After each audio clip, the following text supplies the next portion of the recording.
Hi hello नमस्कार, मी विद्या. आजच्या लॉगमध्ये तुमचं स्वागत आहे. आज बघा स्वामी महाराजांच्या मठामध्ये गेलतो. मार्गशीर्ष महिन्यातील गुरुवार होता, तर तिथं असं स्वामी याग चालू होता.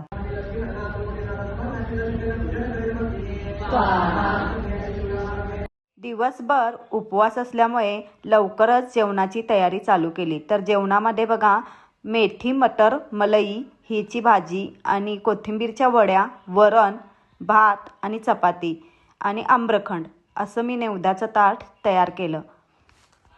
नंतर बघा पूजा वगैरे मांडलेली त्याची आरती वगैरे करून घेतली आणि पुस्तक वगैरे वाचून घेतलं. पुस्तक वगैरे वाचून झाल्यानंतर देवाला नैवेद्य वगैरे दाखवून घेतला. तर आईसाहेब सर्वांना सुखात, समाधानात, ऐश्वर्यात आणि भरभराटीत आनंदात ठेवो हीच आईसाहेबांच्याकडे प्रार्थना.